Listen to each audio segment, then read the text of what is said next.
ሰበር መረጃ ብፁዕ አቡነ ገብርኤል ከአገልግሎት ታገዱ። ሰበር ዜና ቋሚ ሲኖዶስ ብፁዕ አቡነ ገብርኤልን ከአገልግሎት አገደ። በዛሬው ዕለት ከምዕራብ ሸዋ ሀገረ ስብከት ከባድ የሆነ ማስጠንቀቂያ ተላለፈ። ሁላችሁም ጉዳዩ ያነጣጠረው በሃይማኖት ሽፋን በኦሮሞ ሕዝብ ላይ የተነሳሳ አደገኛ ሴራ መሆኑን አውቃችሁ የበኩላችሁን አስተዋጽኦ እንድታደርጉ አበክረን እናስገነዝባለን። ይህ ሳይሆን ቢቀር መብታችንን ለማስከበር አስፈላጊ የሆነውን መስዋዕትነት በመክፈልም ቢሆን ወደ ኋላ የማንመለስ መሆኑን አበክረን እንገልጻለን። በጋሻው ደሳለኝ ስለ ቅዱስ ሲኖዶስ የተናገረው ንግግር ብዙዎችን እያነጋገረ ይገኛል። ሲኖዶሱ ራሱ በመንፈስ ቅዱስ አይደለም የሚመራው፣ በስልክ ነው። ሰሞኑን የዮኒ ማኛ ንግግርና ድርጊት ብዙዎችን እያስቆጣ ይገኛል። ልደት ወሮ በላነ እያልኩ ዱርዬ ነህ፣ አጭበርባሪ ነህ፣ በኦርቶዶክስ የምትነግድ ሌባ ነህ እያልኩ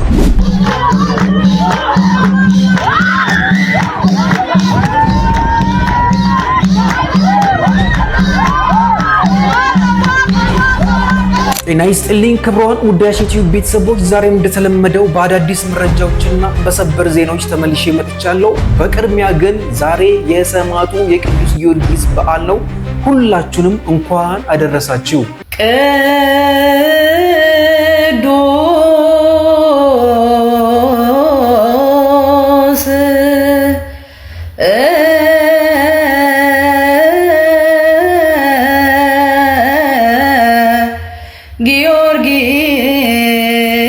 ጊዮርጊስ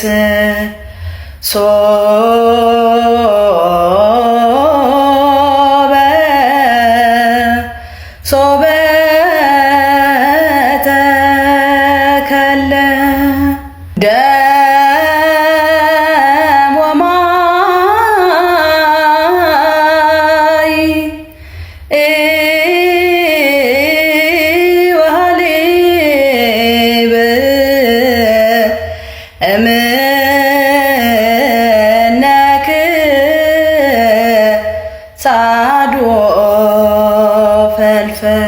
ለቻናሉ አዲስ ከሆናችሁ ቻናሉን ሰብስክራይብ በማድረግ እንዲሁም የደውል ምልክቷን በመጫን ቤተሰብ ይሁኑ። እንዲሁም ይህ ቪዲዮ ለሌሎች ተደራሽ እንዲሆን እንደተለመደው በደንብ ላይክ እና ሼር በማድረግ አብራችሁን ቆዩ። ወደ ፕሮግራሙ እንሄዳለን። ሰበር መረጃ ቅዱስ ሲኖዶስ የተለያዩ ውሳኔዎችን አስተላለፈ። ቋሚ ቅዱስ ሲኖዶስ ብፁዕ አቡነ ገብርኤል ከቤተ ክርስቲያናችን የነገረ ማርያም አስተምህሮ ውጭ በፍኖተ ጽድቅ ጠቅላላ ማህበር አዳራሽ የሰጡት ትምህርትና በማህበሩ ሚዲያ የተላለፈበትን ሁኔታ በተመለከተ በዛሬው ዕለት መደበኛ ጉባኤውን በሰፊው ተወያይቶ ለመወሰን በያዘው ቀጠሮ መሰረት በጉዳዩ ዙሪያ ጥልቅ ውይይት ካደረገ በኋላ የሚከተሉትን ውሳኔዎች አስተላልፏል። አንደኛ፣ ፍኖተ ጽድቅ ጠቅላላ ማህበር በተለያዩ ጊዜያት ከቅድስት ቤተ ክርስቲያን አስተምህሮ ውጭ በሚዲያው ያስተላለፈው የስህተት ትምህርት የቤተ ክርስቲያናችንን አባቶች ሊቃውንቱንና መላ ሕዝበ ክርስቲያኑን ያሳዘነ በመሆኑ በማህበራት ምዝገባ ክትትልና ቁጥጥር መመሪያ በኩል ጊዜያዊ የእገዳ ደብዳቤ እንዲደርሰውና በመምሪያው በኩል አስፈላጊው ጥብቅ ክትትል እንዲደረግ ሆኖ በጉዳዩ ላይ የመጨረሻ ውሳኔ መስጠት ይቻል ዘንድ 5 አባላት ያሉት ኮሚቴ እንዲቋቋም አድርጓል። በዚህ መሰረት ቋሚ ቅዱስ ሲኖዶስ ያቋቋማቸው አጣሪ ልዑካን አጠቃላይ የማህበሩን ሁለንተናዊ እንቅስቃሴና በየሚዲያው ያስተላለፈውን የስህተት ትምህርቶች በተመለከተ ከጠቅላይ ቤተ ክህነት ጽሕፈት ቤትና ከማህበራት ምዝገባ ቁጥጥርና ክትትል መምሪያ ጋር በመነጋገር በሚገባ መርምረውና አጣርተው በአጭር ጊዜ ውስጥ ከውሳኔ ሐሳብ ጋር ለቋሚ ሲኖዶስ እንዲያቀርቡም ተወስኗል። ሁለተኛ፣ ብፁዕ አቡነ ገብርኤል ማርያም ቤዛዊተ ዓለም አትባልም በማለት ከቤተ ክርስቲያናችን የነገረ ማርያም አስተምህሮ ውጭ የሰጡት ሕጸጽ ያለበት ትምህርት በሊቃውንቱ ጉባኤ በኩል በሚገባ ተመርምሮና ተጣርቶ ከመፍትሄ ሐሳብ ጋር ለቋሚ ሲኖዶስ በአስቸኳይ እንዲቀርብ ብፁዕነታቸውም ጉዳዩ ተጣርቶ የመጨረሻ ውሳኔ እስኪያገኝ ድረስ በመንበረ ፓትርያርክ ጠቅላይ ቤተ ክህነት ጽሕፈት ቤት ግቢ ውስጥ በሚገኘው መኖሪያ ቤታቸው በተአቅቦ እንዲቆዩ ተወስኗል። ውዳሴ ዩቲዩብ ቤተሰቦች እንግዲህ እንዳደመጣችሁት ብፁዕ አቡነ ገብርኤል እንግዲህ ለጊዜው እንግዲህ ከአገልግሎት ላይ ታግደዋል። እንዳደመጣችሁት እንግዲህ በተለይም ከእናታችን ቅድስት ድንግል ማርያም ቤዛዊተ ዓለም ጋር ተገናኝቶ እንግዲህ ያስተላለፉት የተሳሳተ ትምህርትና መረጃ እንግዲህ ለዚህ እግድ እንግዲህ ዳርጓቸዋል ማለት ነው። ቅዱስ ሲኖዶስ እንግዲህ የተለያዩ ውሳኔዎችን ማስተላልፈዋል። በተለይ ግን ሞር አብዛኛው ሕዝበ ክርስቲያን ሲጠብቅ የነበረው ውሳኔ እንግዲህ የአቡነ ገብርኤልን ጉዳይ ነበር። እንግዲህ እንዳደመጣችሁት እንግዲህ ጉዳዩ እስኪጣራ ድረስ እንግዲህ እኛ አባት እንግዲህ ከየትኛውም አገልግሎት ላይ ታግዷል ማለት ነው። ይህንንም ተከትሎ እንግዲህ በጣም ብዙ የሆኑ አነጋጋሪ መረጃዎች እየወጡ ይገኛሉ። በቅድሚያ ግን በዚህ የቅዱስ ሲኖዶስ ውሳኔ ሰዎች ምን አሉ፣ ሕዝበ ክርስቲያኖች ምን አሉ፣ እንዲሁም ደግሞ ተጽዕኖ ፈጣሪ ሰዎች ምን አሉ የሚለውን ማን ምን ሀሳብ ሰጠ የሚለውን አድምጠን እንመለሳለን። ዛሬ የትም እንዳትሄዱ አብራችሁን ቆዩ። ቅዱስ ሲኖዶስ በአቡነ ገብርኤል ላይ ያስተላለፈውን ውሳኔዎች ሰማችሁ አይደል? ልዩ ልዩ ውሳኔዎች ሰማችሁ አይደል? የሚጠበቅና የሚገመት ነገር ነው። ይሄንን ነው ለቀናቶች በፊት የለቀቅነው ቪዲዮ ላይ ያለ። አቡነ ገብርኤል በፍጹም ሊወገዙ አይችሉም። ምክንያቱም በእነሱ ላይ የሚጨክን ልቦና ያላቸው ሰዎች ቅዱስ ሲኖዶስ ቋሚ ሲኖዶስ ላይ ስለሌሉ ማለት። ግን በጣም የሚያሳፍረውና የሚያሳዝነው ነገር ልዩ ልዩ ውሳኔዎችን አስተላለፉ ተብሎ የሊቃውንት ጉባኤ መርምሮ አጣርቶ እንዲያቀርብልኝ። ምኑን ነው የሚያጣራው የሊቃውንት ጉባኤ? ሊቃውንቶቹ እኮ በሚገባ ተቹት እኮ ጻፉበት እኮ። እንደ ቤተ ክርስቲያን ልጅነታቸውም እንደ ሊቃውንት ጉባኤ አባልነታቸውም እኮ ወጥተው በሚዲያ ተናገሩ እኮ። ምኑን ነው ሊያጣሩ የሚችሉት? የሚያጣሩት አቡነ ገብርኤል እመቤታችን ቤዛዊት አይደለችም እንዳሉና እንዳላሉ ነው ወይንስ እመቤታችን ቤዛዊት እንደሆነችና እንዳልሆነች ነው? ምኑን ነው አጣርተው መርምረው የሚያቀርቡት? ሌላው እጅግ የሚያሳዝነውና እንደ ከዚህ ቀደሙ ሰዎች የሚታለልላቸው የሚመስላቸው ሰዎች ዛሬም ጉዳዩ አጀንዳው ከሰው ጆሮና ከሰው ልቦና እስኪወጣ ድረስ አቡነ ገብርኤል በጠቅላይ ቤተ ክህነት ተወስነው እንዲቆዩ። ይሄ ውሳኔ በፍጹም ሊሆን አይችልም፣ ውሳኔም አይደለም።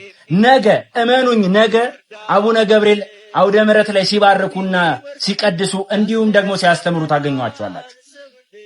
ሁሌ ኮሚቴ ማዋቀር ሰዎች ነገሩን እስኪረሱት እስኪዘነጉት ድረስ እስከ መቼ በእንደዚህ አይነት ነገር እንታለላለን? በእንደዚህ አይነት ነገር እንጭበረበራለን? ያሳዝናል። ነገር ግን እኔ አንድ ነገር ማለትን እወዳለሁ፣ እፈልጋለሁ። እመቤታችን ቤዛዊት አይደለችም ብሎ የደፈረ አንድ ጳጳስ እኔ ያ ጳጳስ አባቴ አይደለም አይባርከኝም ማለት መብቴ ነው።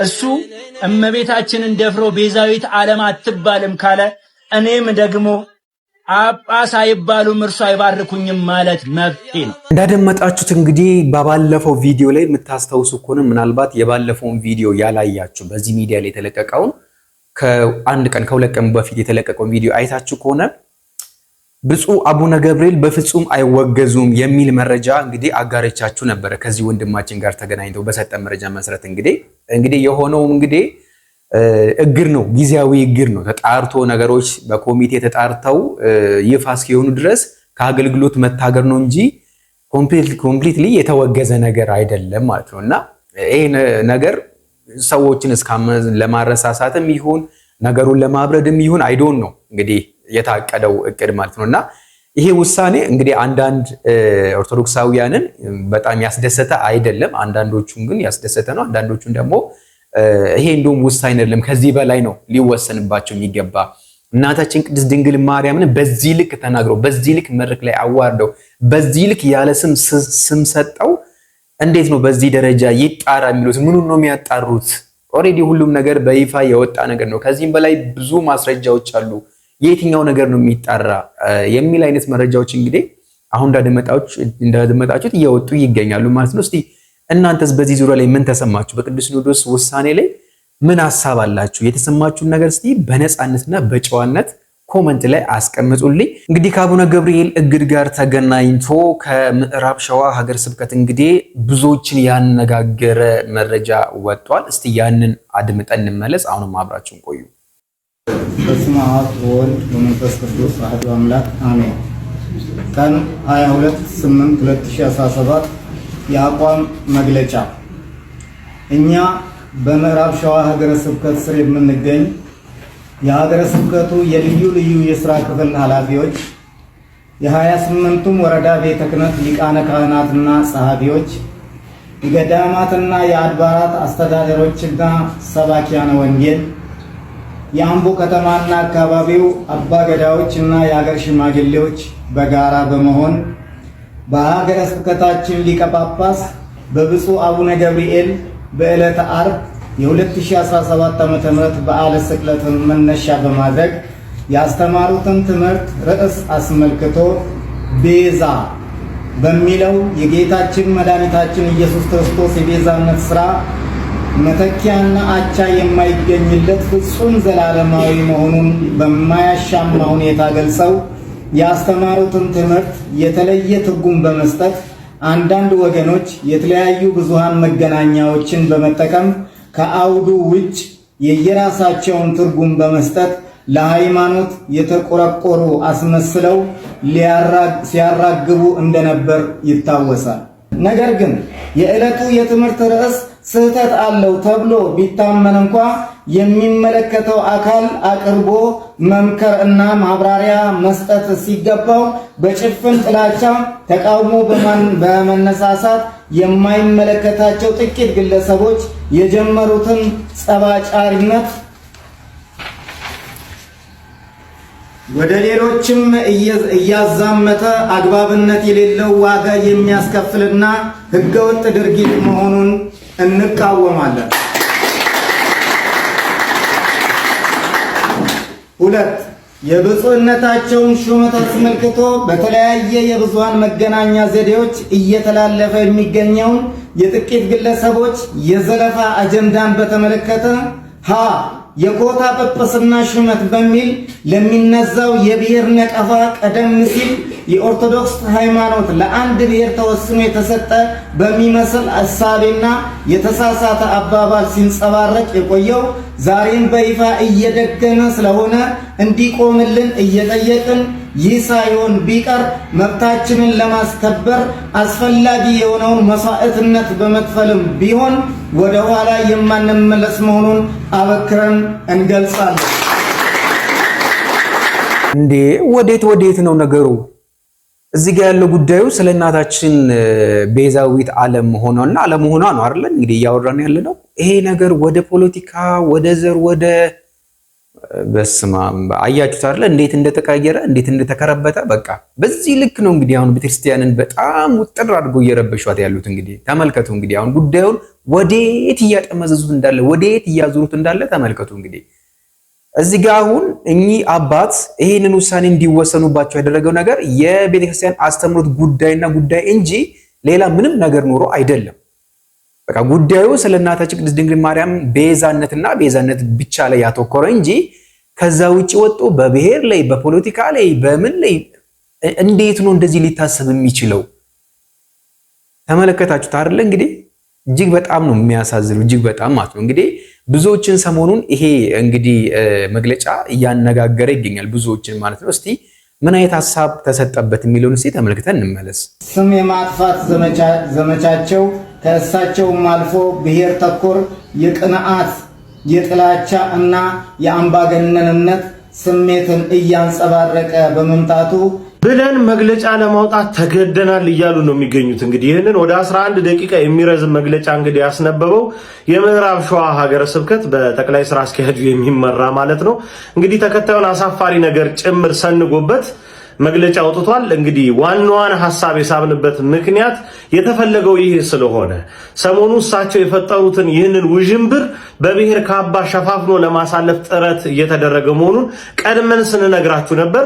እንግዲህ የመዋቅር መግማማት መሽተት ይሏቸዋል። ይሄ ነው እንግዲህ ድፍን አንድ አዳራሽ ሙሉ ተሰብስቦ ነው ይሄ መግለጫ እየተነበበ ያለው። ይህ በጣም ያሳፍራል፣ ቤተክርስቲያንንም አንገት ያስደፋል።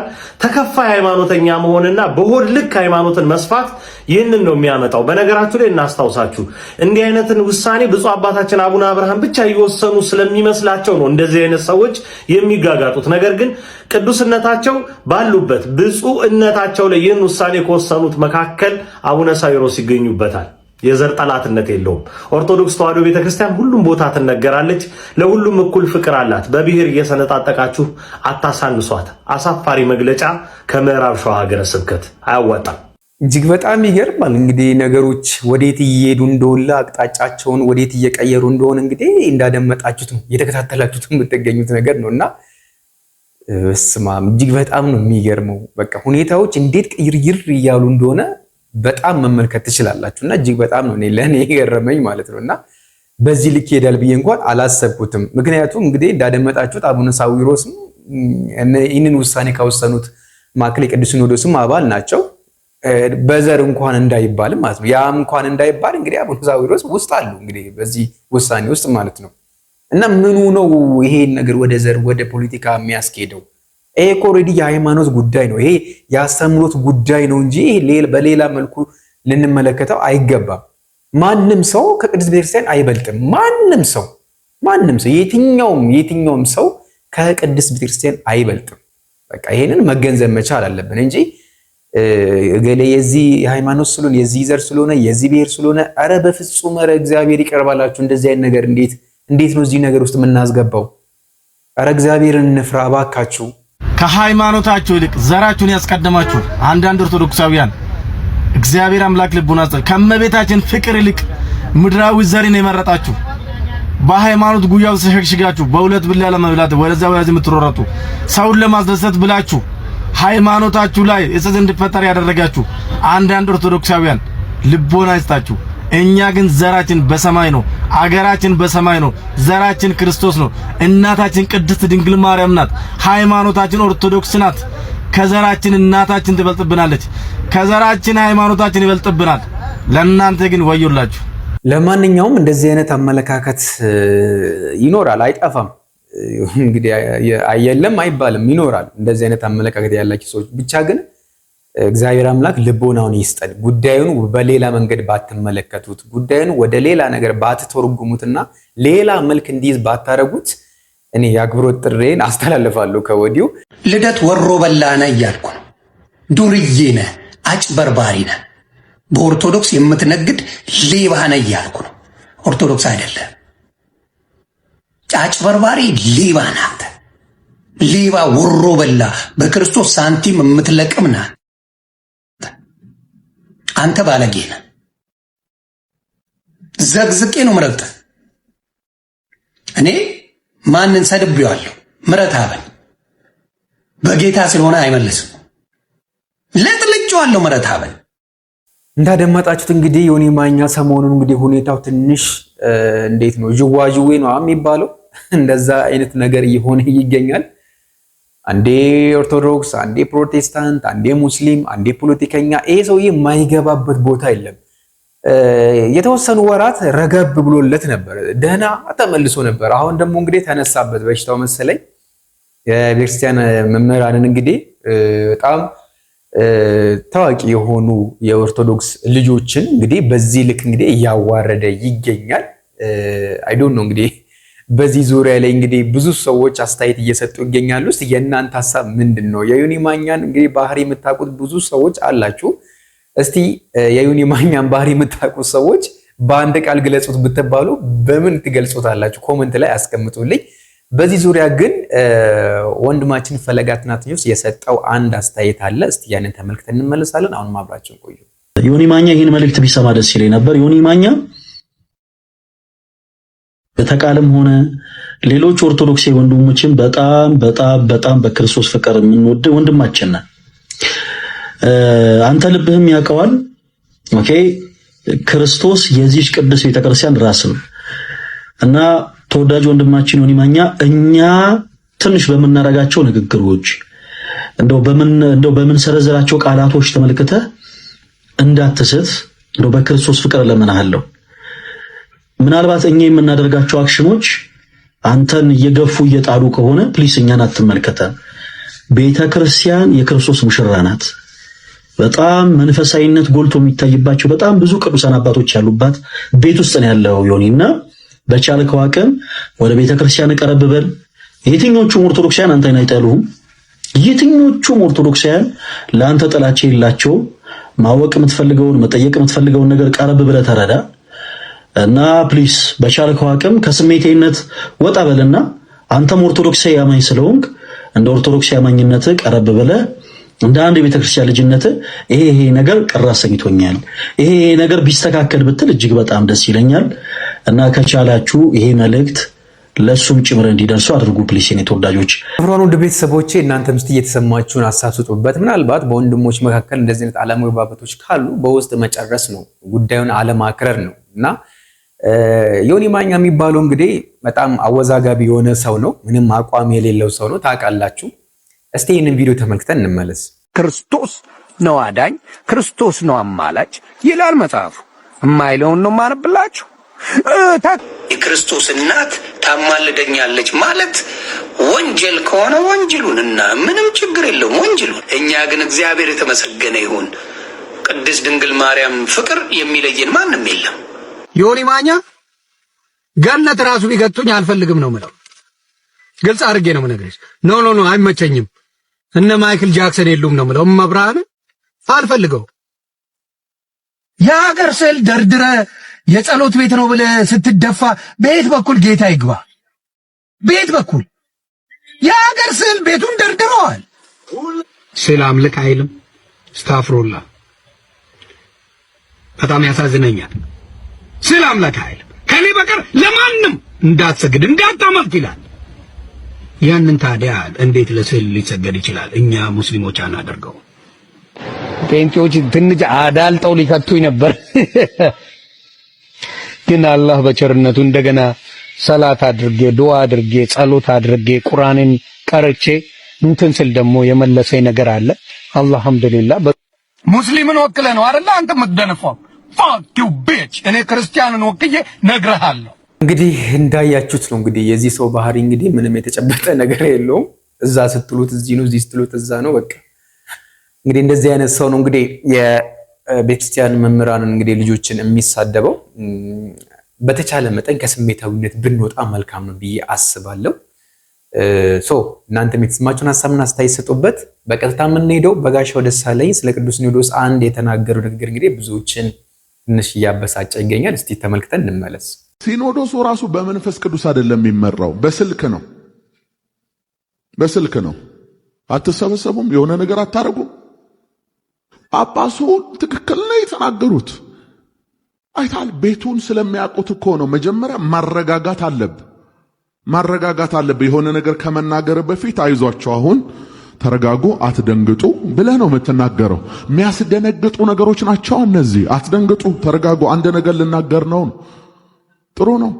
ሰማያዊውን መልአክ እኮ እንደዚህ ነው ወደ ድንግል መጥቶ እኮ አትፍሪ ነው ያለው። ፍርሃትን አርቆ መናገር የመልአክ ባህሪውን። ቤዛዊት ዓለም በምን መስቀል ላይ መሞት አለባት? እሷ አልሞተችም። መስቀል ላይ ኃጢአት የጠየቀው ሞት ነው። ለዛውም የመስቀል ሞት ነው። የተረገመውን የእንጨት ሞት ነው የጠየቀው እንጂ ተሸላልሞ እድሜ ጠግቦ ዝም ብሎ መተኛት እሱን አይደለም የጠየቀው። የመስቀል ሞት ነው። ለዚህ ደግሞ በቂ የሆነው ኢየሱስ መጥቷል። ኢየሱስ በቂ ነው፣ ከበቂም በላይ ነው። እሷ ቤዛነትና እሱ እሺ ምንድነው? አይ ቤዛ የሆነውን እሱን ወልዳ ስለሰጠች። ለዛ ነው ቤዛ የሆነውን ወልዳ ስለሰጠች ነው ቤዛይት የተባለችው። እና ግንበኛን የወለደች እናት ግንበኝት ናት። አያለማወቅ በእውነት እጅግ በጣም ያሳዝናል።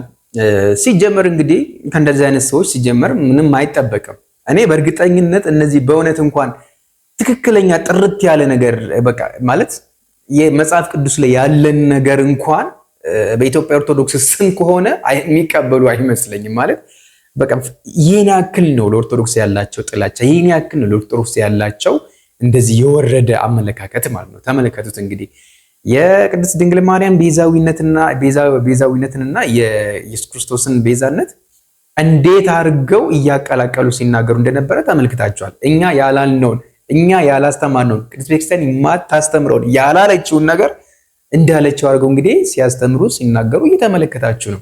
አይ በጋሻው ደሳለኝ እንዲሁ ጸጋው ተገፎ እንዲሁ ንግግሩ ሁላ እንደዚህ ድብልቅልቅ ይበል። እጅግ በጣም ነው የሚያሳዝነው በእውነት።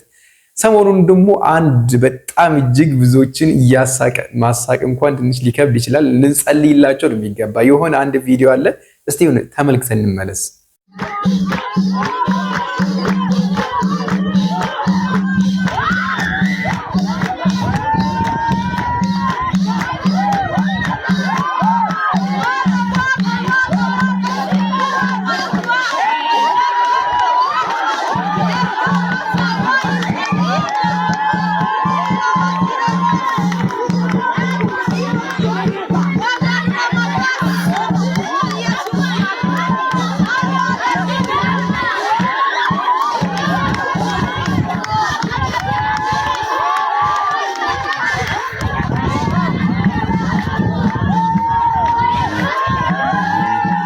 ምን ትሉታላችሁ እስቲ? ይሄን አሁን ይሄ አምልኮ ነው? መንፈስ ነው የወረደው ነው? ምንድነው የሚያመላክተው? ሆነ ይሄ እኔ ለመተቸትም አይደለም በሌላ ሃይማኖትም ለመግባት አይደለም፣ ግን እንደዚህ አይነት ሁኔታ ውስጥ ነው ኦርቶዶክስን መሳደብ፣ ኦርቶዶክስን መንፈቅ፣ ቅዱስ ሲኖዶስን ማዋረድ፣ እናታችን ቅድስት ድንግል ማርያም ቤዛዊት ዓለም አትባልም ማለት መጀመሪያ እንደዚህ አይነት ነገሮችን ማጥራት አለብን። የራሳቸውን ነገር ሳያጠሩ የውስጣቸውን ነገር እንደዚህ ክሊር ሳያደርጉ ዘሎ የሰው ሃይማኖት ላይ መግባት ይሄ ተገቢ አይደለም። አሁን ይሄ ምንድነው የሚባለው? መንፈስ ወርዶ ነው ምንድነው የምንለው? ምን አይነት ትርጉም ነው የሚሰጠው ለነዚህ አይነት ነገር? እስቲ አሁን እጅግ በጣም ይገርማል። ክብሯን ውዳሴት ቤተሰቦች እስቲ ለዛሬ ያዘጋጀውላችሁ ፕሮግራም ይህንን ይመስላል። እንግዲህ ብዙ መረጃዎችን ብዙ ሰበር ዜናዎችና አስገራሚ ነገሮችን እንዳደመጣችሁ እንደተመለከታችሁ ተስፋ አደርጋለሁ። በቀጣይ በሌሎች ቪዲዮ መለሳለሁ። እስከዛው ግን እናንተም ይህንን ቻናል ሰብስክራይብ እያደረጋችሁ ላይክ እና ሼር እያደረጋችሁ እስከዛው ድረስ ጠብቁን። መልካም ሳምንት ይሁንላችሁ።